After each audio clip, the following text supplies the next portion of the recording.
Hey girls and gals, welcome back to my channel. My name is Taylor and today's the start of another weekly reading vlog, hoping that I just have like a better reading week than my last reading vlog. If you've seen it, you know. But I am feeling very confident, feeling good about myself. Number one, did my hair. That always just puts me in a really good mood. It's really nice weather outside and I am in the middle of two fantastic books that I'm really enjoying. So we're kicking this vlog off with some positivity, and yeah, that's always definitely a very good thing.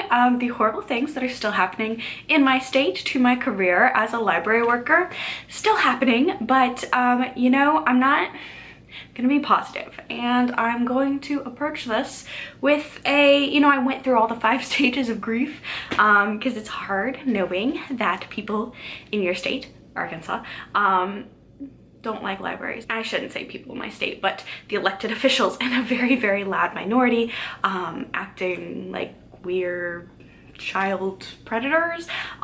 So yes, but you know, if I just lie down and just break down and don't pick myself back up, then they win. So we're gonna keep on keeping on. Libraries rock, reading rocks, and I'm having a good time and no one can stop me from enjoying my state, enjoying who I am, what I like to read, what I do as a career. So yes, that is the mindset that I am carrying forward. Allowed myself a moment of rage, a moment of sorrow, you know, feeling my feelings because that's important, but also just joyful living and just surviving and thriving happily is a form of resistance. So we're going with that this week, and we're gonna talk about the 2 books that I'm reading because I am really enjoying them. And the first one I had not heard of until I started getting emails from like Barnes & Noble and like a bunch of different book and book adjacent like retailers talking about this book. And you know, I am not the one usually to be picking up the buzziest books of the year. I've tended to notice I'm more in like the speculative fiction, the genre fiction sort of vibe. But I saw one person pitch this as a vampire story. So sold, picked it up. And yeah, that's exactly what this is. So this weaves a story of love, family, history, and myth as seen through the eyes of one immortal woman. So the God of Ending serves as a larger exploration of the human condition in all its complexity, asking us the most fundamental question: is life in this world a gift or a curse? And yeah, I just feel like, I think I might have seen another comp title, Be the Invisible Life of Addie LaRue. I love vampires. I love immortality. I love the questions that this genre brings up. Vampire tales draw me in, and especially I've noticed literary vampire books also very much draw me in. So I am about 50 pages into this one, and it is like going back and forth between our main character as she's first turned into a vampire by her grandfather, and then her in like present day, but the other like timeline takes place in the 1980s. So it's going back and forth between I think 1830-ish to 1980. So I'm intrigued. Literary vampires, yeah. So yes, I don't have too much more to talk about in terms of this book, but I am quite excited to keep reading it. Another book that I'm in the middle of that I'm quite excited to keep reading is A Day of Fallen Night by Samantha Shannon. I am about 200 pages through this 800-ish page book. I love it. I absolutely love it. I love this world. I love this character building. I love the fact that Priory of the Orange Tree is still an amazing standalone, and this, while it's technically a prequel, takes place like hundreds and hundreds of years before. So technically they're 2 standalone stories. And I'm loving this. The new characters, this is like a book that has several points of view. I read a point of view, I'm like, I need to know what happens next. I'm bummed that we're moving on to the next. And then I read the next point of view and I love it equally as much. And then I'm bummed that I need to know what happens next. So there's like no character that I'm like not enjoying their point of view, which is awesome and does not happen a lot in multi-point of view stories. Just because for the sheer fact of, you know, a lot of characters you might tend to like some more than others. And This does a really good job of all, some characters maybe in personality I might like more than others. The situation of others is interesting. Just the way this is crafted and the way that the plot is going is just masterful. I love Samantha Shannon. And the kind of themes being explored in here. This is definitely a book about mothers, a book about motherhood, a book about choice and choosing, you know, your own destiny while recognizing there are a lot of things that hold certain individuals back from being able to choose exactly what you want to do with your life, whether it be family obligations, societal obligations, regal royal obligations. So there are a lot of characters in here faced with choices, whether they're choices of motherhood, choices of duty, whatever that means to them.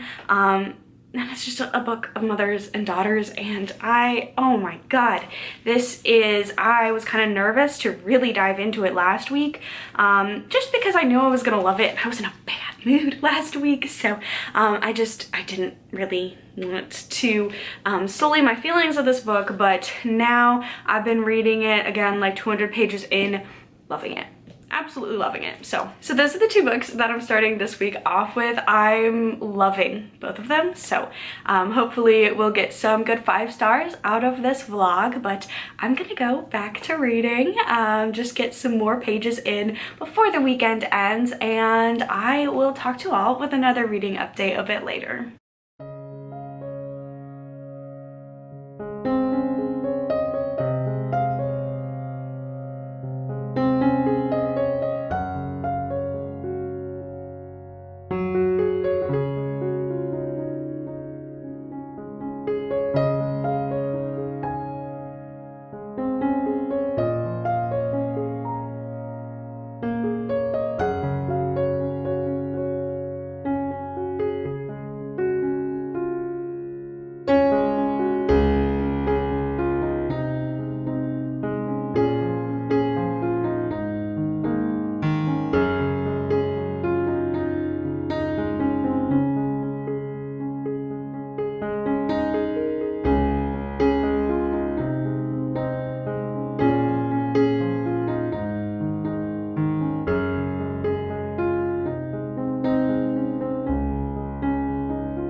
Okay, so reading update. The book that I've gotten the most through so far this week is The God of Endings by Jacqueline Holland, and this one is definitely not kind of like the vibe I was expecting. From the synopsis, it felt very much like The Invisible Life of Addie LaRue. It's kind of a literary historical take on vampires, and there are 2 main time periods. One is like our main character, who has a lot of names in the present day, which is the 1980s. She goes by Colette, but her original name was Anna, and then she went by Anya, so she's gone through several names throughout, obviously, time. And I was very excited about this one. I got a little nervous because I started really losing interest in the 1980s storyline, which is the main storyline. So it starts with Anna as a young girl. She lives her short existence dies, becomes a vampire. And so we're kind of following her story, moving through that, and then simultaneously, like, it'll be a chapter of that and a chapter in the 1980s with her running a preschool, and she kind of gets involved with this very strange family, their son that she has a soft spot for, and like a very strange, potentially toxic family environment for this young child. So that's like the main bulk of the story, and not that it's bad or anything, but definitely was not like the focus I was expecting. This almost feels like that timeline, the 1980s timeline, almost feels like a domestic thriller or like a mystery, because it's this woman who is an outsider, our main character Colette. She just happens to be a vampire, and she's becoming entangled with these two people that are married, but they have very different tales of how the marriage is like. Nothing's adding up. There is their young boy at the center of it, and there's like death, deception, betrayal, potential cheating. Like, it very much feels like a domestic thriller in that sense, which, you know, if you normally only read thrillers and you're looking for something a little more supernatural, you might actually really enjoy this, then I would say this probably would be a great fit for you. Unfortunately, even like the commentary on like immortality and even art, which art is a big thing in this, our main character is an artist, but just the internal struggles and the commentary that Colette has on her existence, I just can't help but compare to The Invisible Life of Addie LaRue, just because I have read it somewhat recently, and it was a story that I really enjoyed. And this being a similar premise, just naturally I feel like your mind goes there to kind of make some connections and some comparisons. So it's definitely not horror. I didn't think it was. I thought it would be more of like historical, literary, just like I wouldn't necessarily call The Invisible Life of Addie LaRue horror. I wouldn't necessarily call this horror. I mean, she does go through World War II and some other things that are horrific, but are like historical horrific, if that makes sense. It's more of just the time period, and there are some scenes of her as a vampire losing control, just feeding in general. So I guess that's like as much of horror as it gets. The rest of this very much feels like a domestic thriller, which is odd, and not a bad thing, just not what I was expecting. So I'm about 75% of the way through this one. I anticipate finishing it tonight, so I don't know what my final thoughts will be on this one. Definitely not a bad book, definitely not what I was expecting, but honestly like a very interesting take on vampires that I feel like would draw a whole section of people into the genre that might not otherwise pick up a book about vampires, so that's pretty cool. And then A Day of Fallen Night is going spectacularly. I've hit the 200-page mark, so I am a little bit past that. So obviously still not very far into this one, but I am really enjoying it. This is just such a comforting, just Samantha Shannon's writing style, because I love her books. I've read all of her books up till this one. It's such a comforting world to be drawn back into. I absolutely am loving it, and I'm definitely taking my time because I absolutely sped through the Priory of the Orange Tree, and I did really enjoy it, but this one I definitely want to take my time. So I do plan on finishing The God of Endings, and then I'll be picking up this one. I've got a little library haul behind me. I can't stop finding great books at the library, which is great, but I would like to get to at least one other book in this vlog. But yeah, it's like the middle of the week right now. I'm very ready for this week to be over, and have the weekend. So yeah, work has just been very stressful for lots of reasons, but I am very excited, especially to dive into this one. I've noticed I've been tending to pick this up more during the weekend and just really relax and unwind, and just spend some good time in this world. So yes, that's my reading update, and I will talk to y'all later.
morning, happy Sunday. I did end up finishing The God of Endings, and I don't know my feelings on this one. It definitely was exactly what I expected, and then also not what I was anticipating at the same time, if that makes sense.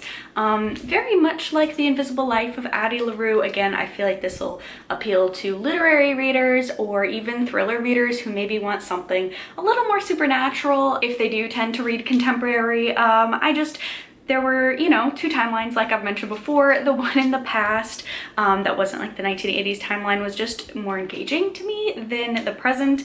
There was vampire stuff, but not nearly as much vampire stuff as I was hoping. So this was a good read. I did enjoy my time with it, just ultimately it wasn't really what I was expecting. So I definitely enjoy The Invisible Life of Addie LaRue more, and I would also definitely say that this is probably not like essential vampire reading. It ended up being just a tad too domestic for my taste and ended, I felt, very, very suddenly. This is a very slow burn and then just all of a sudden ends. So it was an enjoyable read, just definitely not my favorite book that I've been reading this week. And then of course, being a mood reader and then also utilizing my library strikes again because I got the opportunity to check out episode 13 by Craig DiLouie, and I am like 60% of the way through this one. Definitely wanted to pick it up and read it before my loan expires. This one I would recommend the audiobook unless you don't like very dramatic full cast with also sound effects audiobooks. That's all in here. I'm finding it very engaging because it is about a group of paranormal investigators who go to this house. They film a show much like Ghost Adventures or Ghost Hunters, and they're trying to find proof of the paranormal. That proof ends up coming at them a lot harder and a lot faster than they would have ever anticipated, and we find out at the very beginning that this is all footage left over from this infamous episode 13 of this ghost hunting show because they don't know what's happened to the team. So kind of a mystery. I would also liken it to the movie Grave Encounters. So if you like found footage, paranormal horror, and if you like ghost shows, I think you'll enjoy it. If you think those are annoying, I think you're gonna think this book is very annoying. It's very tropey in a good way. You kind of know what you're getting into. I hesitate to say that because I feel like I'm at the point where a bunch of stuff is going to go down, but if you are familiar with like this genre of paranormal shows or even found footage horror, you kind of recognize the different archetypes of characters, but it is really fascinating in a book format, so I am enjoying that as well. And I am 500 pages through A Day of Fallen Night, so I'm hoping to have one more update in this vlog. Probably I might finish episode 13. I'm also hoping to finish this as well. I don't have any plans other than to read all day, so I think that could be accomplished because, you know, this is gonna be one of my favorite books of the year, as well as episode 13 is a very, very readable audiobook. So that's my reading update. I'll have one more at the end of tonight, and I will talk to you all later.